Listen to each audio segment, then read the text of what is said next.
నెలల వ్యవధిలోనే జరిగిన పార్లమెంట్ ఎన్నికల్లో బీజేపీ గణనీయంగా సీట్ల సంఖ్యను పెంచుకుంది.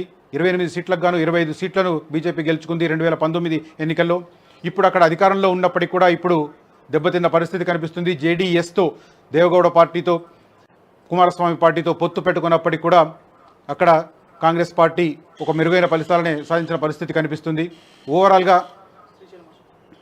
ఓవరాల్గా పరిస్థితి చూస్తుంటే ఎన్డీఏ 2297 సీట్లలో ప్రస్తుతం ఆధిక్యంలో కొనసాగుతుంది. ఇండి కూటమి 227 సీట్లలో ఆధిక్యంలో కొనసాగుతుంది.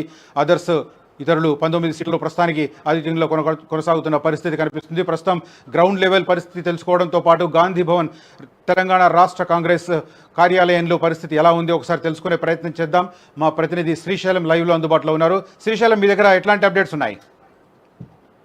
Thank you Sharma. సో ఇప్పటికే మనం అందరం చూస్తా ఉన్నాం, ఉదయం నుంచి మొదలైనటువంటి కౌంటింగ్ ఉత్కంఠ భరితమైనటువంటి ఒక రకమైనటువంటి కౌంటింగ్ గా చెప్పుకోవచ్చు. ఎందుకంటే అటు బీజేపీ కావచ్చు, ఇటు కాంగ్రెస్ పోటాపోటీన ఆధిక్యంలో కనబడతా ఉన్నాయి. ఇప్పటికే రాష్ట్ర వ్యాప్తంగా బీజేపీ 8 స్థానంలో ఆధిక్యంలో ఉంటే కాంగ్రెస్ కూడా 8 స్థానాల్లో ఇక ఆధిక్యంలో ఉంది. ఎంఐఎం ఒక స్థానంలో మనకు ఆధిక్యం కనబరుస్తుంది. సో ఓవరాల్ గా ఇప్పటికే 17కు 17 చూసుకున్నట్టయితే కూడా అటు బీజేపీ ఇటు కాంగ్రెస్ పోటాపోటీన కనబడతా ఉన్నాయి. కానీ ఇంతవరకు బీఆర్ఎస్ మాత్రం ఎక్కడ మనకు ఆధిక్యం కనబడుతున్నటువంటి పరిస్థితి. ఒకవేళ మెదకు వస్తే రావచ్చు అన్నటువంటి అనుమానాలు మొదటి నుంచి ఉన్నప్పటికీ కూడా అక్కడ బీజేపీ రఘునందన్ రావు ఆధిక్యంలో ఉన్నట్టు తెలుస్తోంది. సో ఇక్కడ ఓవరాల్ గా గాంధీ భవన్ విషయానికి వస్తే మాత్రం గాంధీ భవన్ లో కాంగ్రెస్ పార్టీ శ్రేణులంతా కూడా సంబరాలు చేసుకోవడానికి సిద్ధంగా ఉన్నారు. తెలంగాణ రాష్ట్రంలో బీజేపీ కంటే ఒక్క సీటు ఎక్కువ వచ్చినా కూడా కొంత తెలంగాణ కాంగ్రెస్ నాయకుల్లో కొంత జోష్ కనిపించే అవకాశం కనిపిస్తుంది. దానికి సంబంధించి ఇప్పటికే అన్ని రకాల ఏర్పాటు చేస్తున్నారు. నాయకులంతా ప్రెస్ మీట్లకు సిద్ధమవుతున్నారు.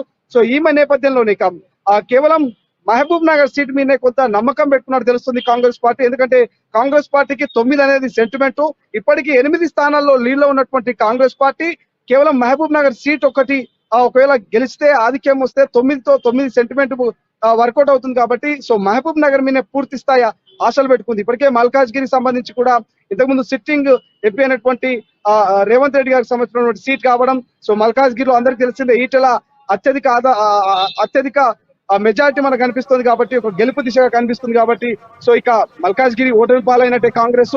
సో మహబూబ్ నగర్ విషయానికి వస్తే సీఎం సొంత డిస్టిక్ కాబట్టి సో మహబూబ్ నగర్ లో ఏం జరగబోతుంది, నిజంగా మరి కాంగ్రెస్ గెలవబోతుందా లేకపోతే డీకే అరుణ విన్ అయ్యే అవకాశం ఉందన్నటువంటి ఒక ఉత్కంఠభరితమైనటువంటి వాతావరణం నెలకొంది. ఈ నేపథ్యంలో ఇప్పటికీ దాదాపు 14 రౌండ్లు కంప్లీట్ చేసుకున్నటువంటి మహబూబ్ నగర్ సంబంధించిన అప్డేట్ అయితే మనకు వస్తా ఉంది. 14 రౌండ్లకు గాను 9,000కు పైగా ఆధిక్యంలో బీజేపీ పార్టీ అభ్యర్థి డీకే అరుణ అయితే మనకు స్పష్టంగా కనిపిస్తోంది.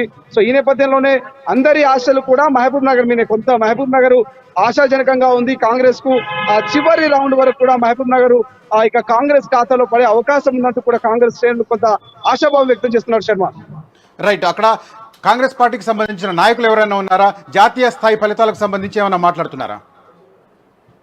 అంటే ప్రతి ఒక్కరు కూడా కాంగ్రెస్ గాంధీ భవన్ లో ఉన్నటువంటి వార్ రూమ్ లో లైవ్ పెట్టుకొని ప్రతి ఒక్క ఆ యొక్క మినిట్ టు మినిట్ కూడా అంతా ఆస్వాదిస్తున్నటువంటి పరిస్థితి. ఎందుకంటే నేషనల్ వైజ్ గా కూడా అందరికి తెలుసు, జాతీయ స్థాయిలో కూడా ఇప్పటికే ఏదైతే ఇండియా కూటమికి సంబంధించి 228 సీట్లలో ఆధిక్యంలో ఉంటే అటు ఎన్డీఏ కూటమి బీజేపీకి సంబంధించి కూడా దాదాపు 298 సీట్ల మేర కొంత ఆధిక్యాలు కనిపిస్తోంది. అదర్స్ 19లో ఉన్నారు కాబట్టి పూర్తి స్థాయిలో ఆధిక్యం రాలేదు. కాబట్టి సో ఏం చేయాలన్న ఆలోచనలో ఉన్నారు. మరి ముఖ్యమంత్రి రేవంత్ రెడ్డి గారు ఈ రోజు సాయంత్రం ఏమైనా మీడియా చిట్ చాట్ పెట్టే అవకాశం ఉందా, ప్రెస్ మీడియా ముందుకు వచ్చి మాట్లాడే అవకాశం ఉందా, దానికి సంబంధించినటువంటి కొంత కసరత్తు తెలిసినట్టు తెలుస్తుంది. ఇంకా మరోవైపు మన పొరుగు రాష్ట్రము పక్క రాష్ట్రమైనటువంటి ఆంధ్రప్రదేశ్ లో అందరికీ తెలిసిందే టీడీపీ ఊహించని స్థాయిలో అన్ని నియోజకవర్గాల్లో ఆధిక్యంలో ఉంది. కాబట్టి సో మరి ఈ టీడీపీకి సంబంధించినటువంటి మద్దతు ఎవరికి ఉండబోతుంది?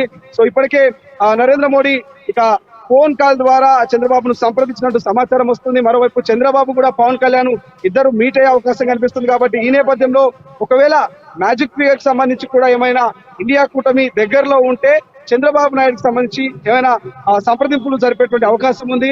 సో ఇండియా కూటమికి మద్దతు తెలపాలన్నటువంటి కొంత సంప్రదింపులు అటు కేసీ వేణుగోపాల్ కావచ్చు, ఇతర కాంగ్రెస్ పార్టీ ఏఐసిసి నాయకులంతా కూడా కొంత ప్రయత్నాలు చేస్తున్నట్టు మనకు స్పష్టంగా తెలుస్తుంది.